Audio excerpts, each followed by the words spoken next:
Hey guys, in this video we're going to take a look at how you can allow or don't allow location access to App Store on the iPhone 15 series.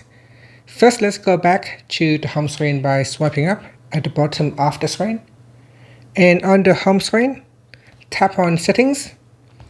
Next, in Settings, we scroll down and then tap on App Store. Then in here, tap on Location.